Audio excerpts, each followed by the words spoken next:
St. George, Utah, where the rock is red, the sky is blue, and it's the perfect day for a bike ride. This community has 40 miles of paved trail, which is great if you want to go for a walk with your family, get in shape, or get to work. It's also the perfect scenario for St. George. These 40 miles of paved trail mean money in the bank for the city and its business owners. With the mountain biking we have around here, I think that's done a lot for it. It's been written up in magazines worldwide. I have people come from all over the world saying they come here just to ride our trails. Now, trails that connect communities are making it possible for people to get around like never before. Part of the reason why a lot of people have moved here is because of the access to recreation, and of course this being a facility that allows people to get out every day and walk around the community and enjoy more of the scenic areas in the St. George area. In fact, many cities and towns in Utah are working to develop trail systems that connect communities. Provo Canyon, a crisp autumn day, cyclists can ride from Vivian Park near the road to Sundance into Utah Valley. A cyclist can take a trail all the way to Utah Lake or ride northward on the Canal Trail, which connects with the Jordan River Trail. The Jordan River Trail eventually connects to the Legacy Parkway Trail at the north end of the Salt Lake Valley, which creates more than 67 miles of nearly continuous trail in northern Utah.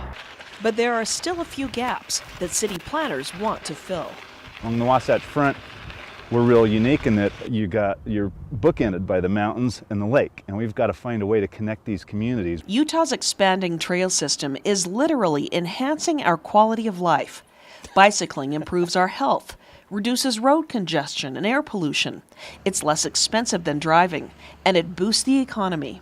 It's huge. It's absolutely huge. The tourist dollar is about 70%, approximately about 70% of our entire revenue stream.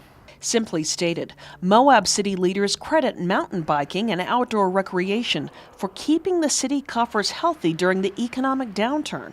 My name's Karina Anderson, and I live in Arrowtown near Queenstown. I'm Lloyd Kalani, and from Minneapolis. I'm from Laredo, Texas. I'm from Switzerland. People from around the world still keep coming to Moab for this, and there's no major airport here. It's the epicenter of mountain biking. It's, the first one you ever hear about when you hear about mountain biking out west. This is totally unique compared to anything else that I've ever ridden. And Moab continues to capitalize on its international attraction by continuing to improve its trail system. The bang that we get for every buck spent on trails is just a no-brainer. It just comes back, to our community in so many different ways. Moab, and organizations it works with to create its so-called Trail Mix Committee, has added about 80 miles of new single track in the last 3 years. They work to make sure the trails aren't repetitive, that their trails are for all skill levels, and that there are new trails.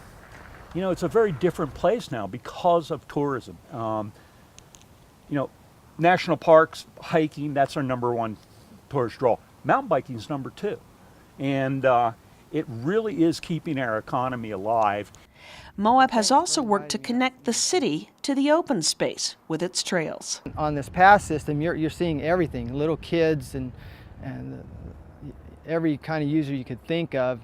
There's no limit now to the type people that can ride these trails.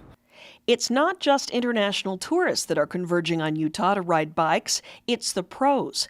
Our door is opening to new opportunity as world-class cyclists discover Utah's countryside with segments of terrain steeper than the Tour de France. More on Utah's unique draw in our next segment. For the Utah League of Cities and Towns, I'm Susan Wood.